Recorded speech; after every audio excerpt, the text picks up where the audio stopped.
ಈಗ ರಾಜ್ಯ ರಾಜಕೀಯ ವಿಚಾರಕ್ಕೆ ಬರೋಣ. ರಾಜ್ಯ ಕಾಂಗ್ರೆಸ್ನಲ್ಲಿ ಕ್ರಾಂತಿ ಆಗುತ್ತೋ ಅಥವಾ ಇನ್ನೊಂದಾಗುತ್ತೋ ಗೊತ್ತಿಲ್ಲ. ಬಟ್ ಶಾಂತಿ ಕ್ರಾಂತಿ ಅನ್ನುವಂಥ ಮಾತಂತೂ ಇದೆ. ಈ ಕುರ್ಚಿ ಕಿತ್ತಾಟದ ನಡುವೆ ಸಿಎಂ ಒಂದು ಕಾರ್ಯಕ್ರಮದ ವೇದಿಕೆಯನ್ನು ಹಂಚಿಕೊಂಡಿದ್ದಾರೆ. ಮತ್ಯಮೇಳ ಅಂತ ಈ ಕಾರ್ಯಕ್ರಮದಲ್ಲಿ ಡಿ.ಕೆ. ಶಿವಕುಮಾರ್ ಹಾಗೂ ಸಿದ್ದರಾಮಯ್ಯನವರು ಮುಖಾಮುಖಿ ಆಗ್ತಾರೆ. ಅಕ್ಕಪಕ್ಕದಲ್ಲಿ ಕೂತ್ಕೊಳ್ತಾಳೆ. ಈ ಕಾರ್ಯಕ್ರಮ ಇದ್ದಿದ್ದು ಬೆಂಗಳೂರಿನ ಹೆಬ್ಬಾಳದಲ್ಲಿ. ಮತ್ಯಮೇಳ ಅಂತ ಒಂದು ಕಾರ್ಯಕ್ರಮ ನಡೀತಿರುತ್ತೆ. ಅಕ್ಕಪಕ್ಕದಲ್ಲೇ ಕೂತ್ಕೊಂಡು ಗುಸುಗುಸು ಮಾತಾಡಿದ್ದಾರೆ ಡಿ.ಕೆ. ಶಿವಕುಮಾರ್ ಸಿದ್ದರಾಮಯ್ಯನವರಿಬ್ಬರೂ ಕೂಡ. ಒಟ್ಟಿಗೆ ಮತ್ಸ್ಯಮೇಳದ ಸ್ಟಾಲ್ಗಳಿಗೆ ಭೇಟಿಯನ್ನು ಕೊಟ್ಟಿದ್ದಾರೆ ಸಿಎಂ ಮತ್ತು ಡಿ.ಸಿ.ಎಂ.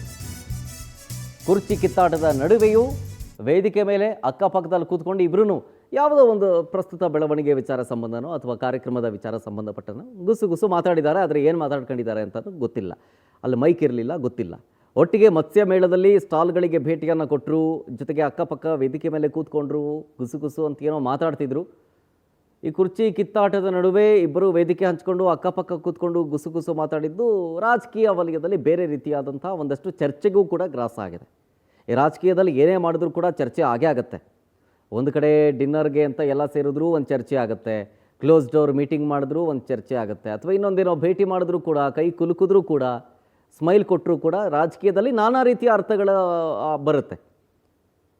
ಅಂದರೆ ಅದು ಒಂದು ರಾಜಕೀಯ ಅನ್ನೋ ರೀತಿಯಾಗಿ. ಸೊ ಈಗ ಇವರಿಬ್ಬರ ಗುಸುಗುಸು ಮಾತು ಮತ್ತೊಂದು ಚರ್ಚೆಗೂ ಗ್ರಾಸ ಆಗ್ತಾ ಇದೆ. ಈಗ ಹೆಬ್ಬಾಳದಲ್ಲಿ ನಡೆದಂತಹ ಮತ್ಸ್ಯಮೇಳ ಕಾರ್ಯಕ್ರಮ, ಈ ಕಾರ್ಯಕ್ರಮದಲ್ಲಿ ಡಿ.ಸಿ.ಎಂ ಡಿ.ಕೆ. ಶಿವಕುಮಾರ್ ಅವರು ಭಾಗಿಯಾಗಿದ್ದರು, ಸಿ.ಎಂ ಸಿದ್ದರಾಮಯ್ಯನವರು ಕೂಡ ಭಾಗಿಯಾಗಿದ್ದರು.